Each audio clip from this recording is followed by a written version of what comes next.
Hi everyone. I want to discuss what I think is an important topic and something that I've experienced over a number of years when talking to people. Politics is something that is every aspect of our lives, or at least it encapsulates every aspect of our lives. It is the food we eat, it is the air we breathe, it is the relationships that we have with family, with friends. It is the lifestyle that we get to live or don't get to live. It is the work we do or don't do. It is the house or apartment we live in or can't live in. It is the travel that we do or can't do. It is every aspect of our lives.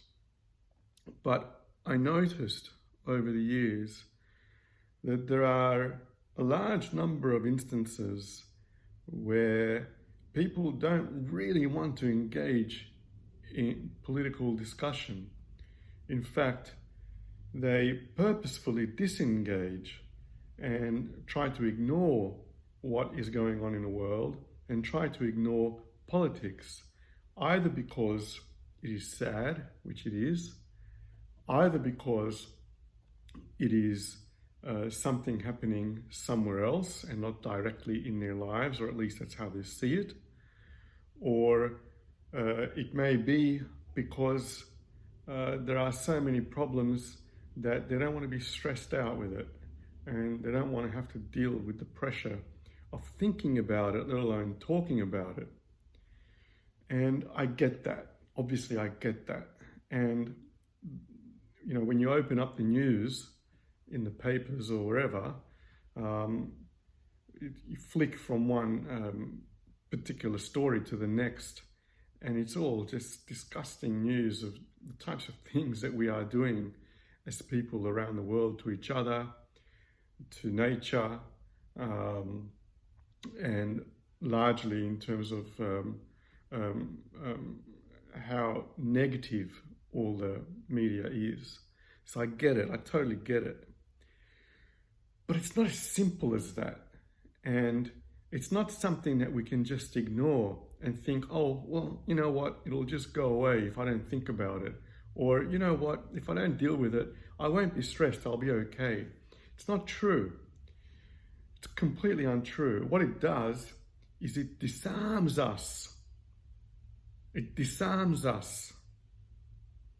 It takes away our capacity to look after each other. It takes away our capacity to look after our friends, to look after our family.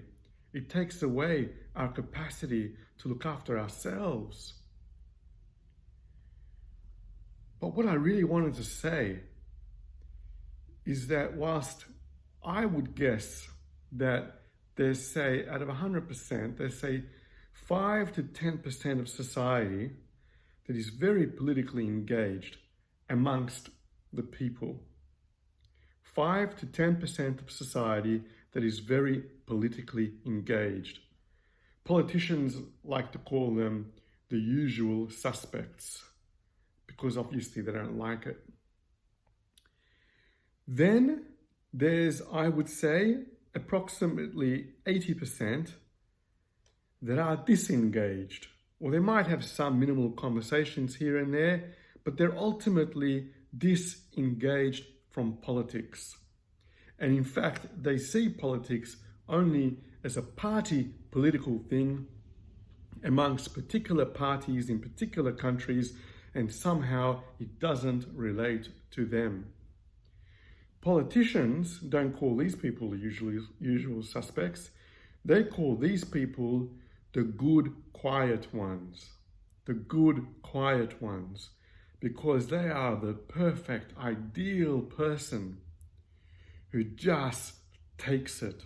They just take it. Doesn't matter what you do.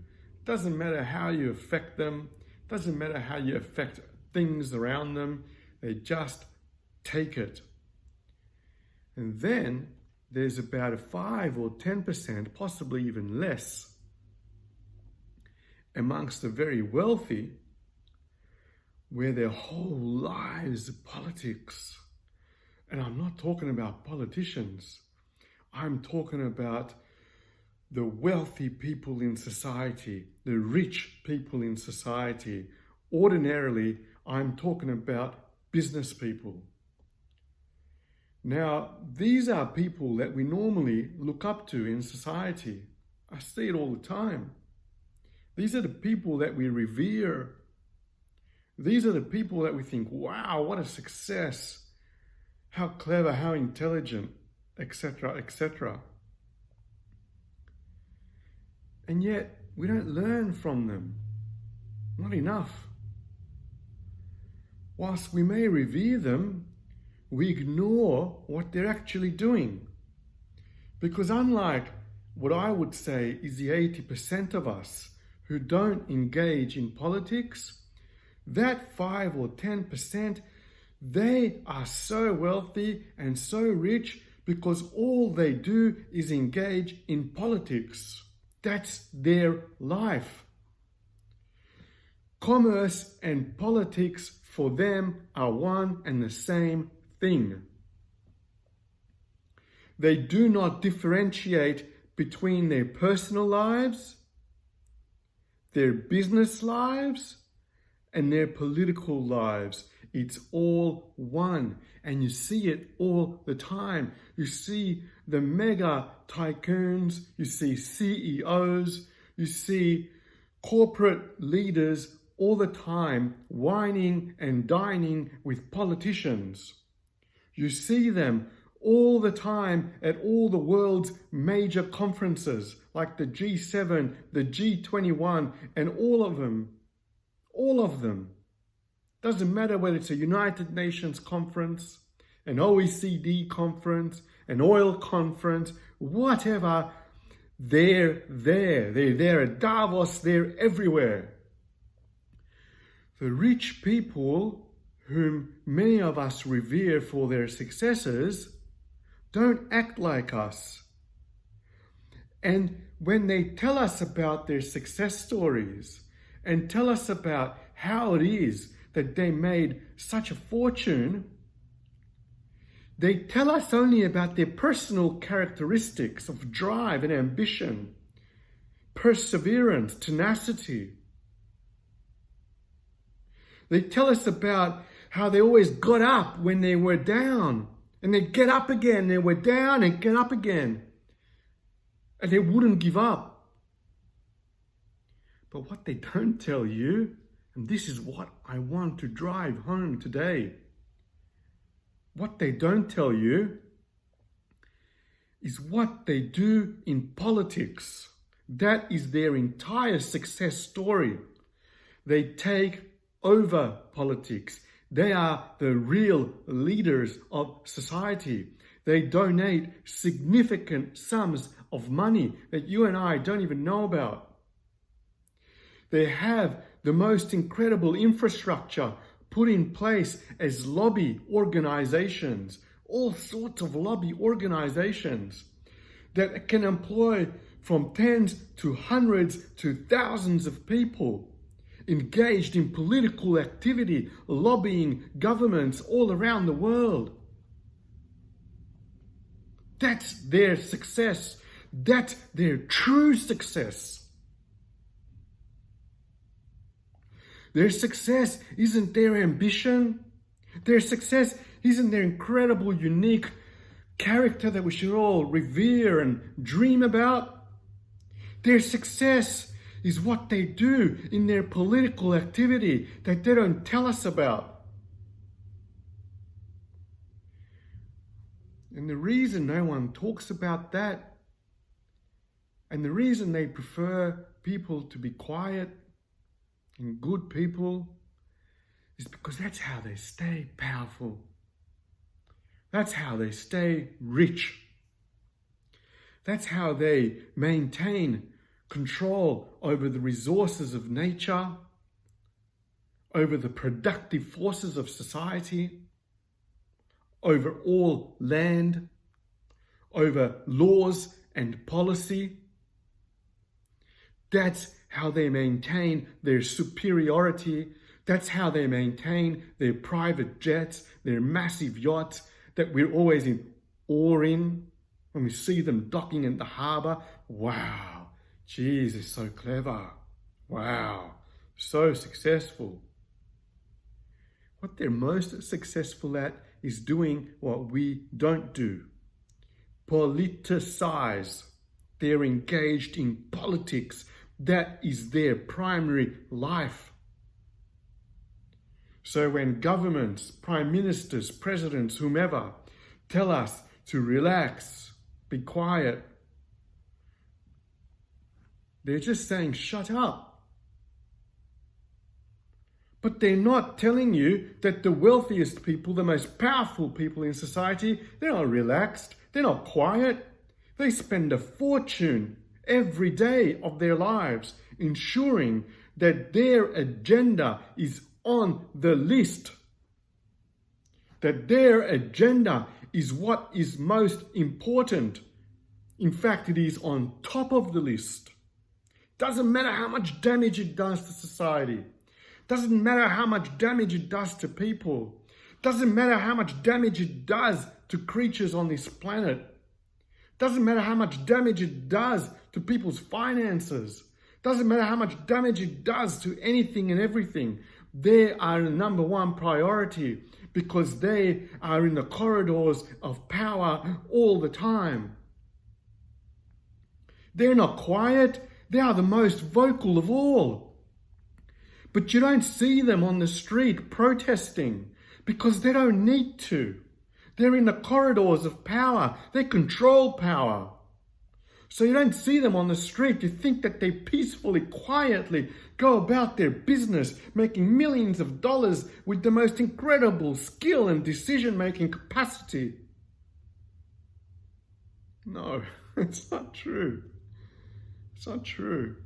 They spend exorbitant amounts of money on infrastructure, political infrastructure, to lobby and to get what they want. They are the most powerful voices in society. They are the most vocal voices in society.